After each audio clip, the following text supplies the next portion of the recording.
This is the Pro Audio Suite podcast.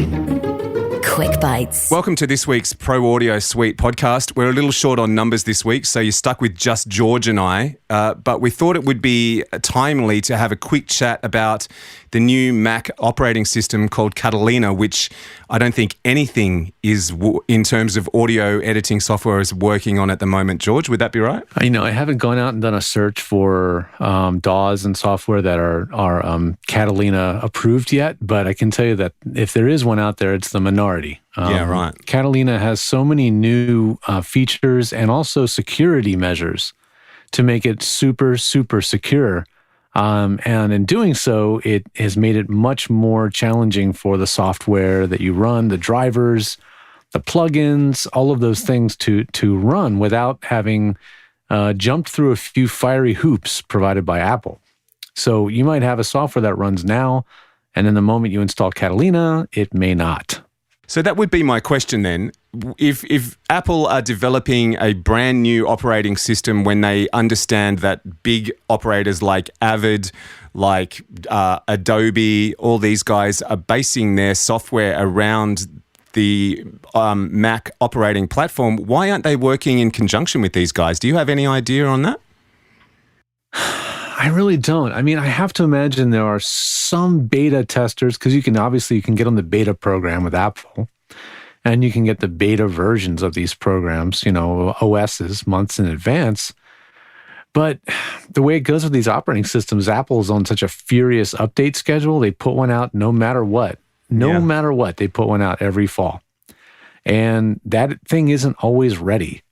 When the calendar says time for a new Mac OS. And so, those companies may even have a beta version. They may have the driver working.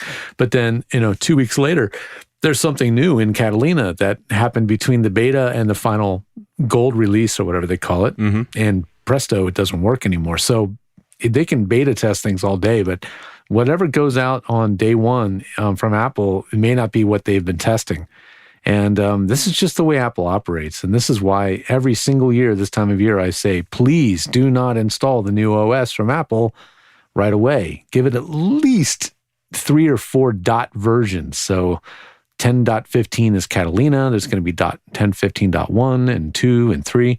I would wait at least until version 3.3.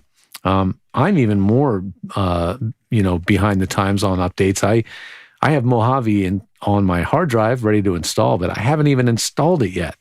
I would probably think about installing it now because Mojave is fully updated. It will never get better than it is because now we're at Catalina. So for me now, that's a finished OS.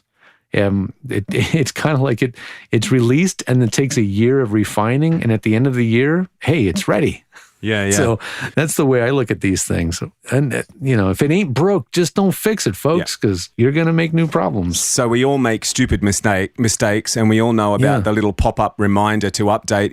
Is there anything I can do to stop that popping up? Oh, yeah. I just Googled about this today and stumbled on a script you can install.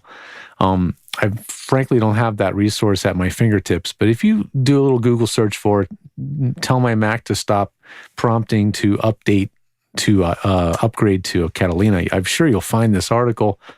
And it's just a single line of code that you run in the terminal, and it disables that feature. And it just stops nagging you. And that's probably a good idea, because even if you have no intention of doing it, when he nags you the 700th time, with your kids, when they say, Daddy, Daddy, you go, no, and they keep asking, and eventually, if they hold out long enough, you're going to probably say yes. That's kind of how these things are. That's right. Just you can install it when you least wanted to and forget to say no or click the wrong button. So, got to be careful. Yeah, cool. Good advice. All right. Well, the final word on Catalina is don't do it, at least right now then. So wait until point 3, point 4. Yeah, not quite yet. That was the Pro Audio Suite. If you have any questions or ideas for a show, let us know via our Facebook, the Pro Audio Suite Podcast. You look for trouble.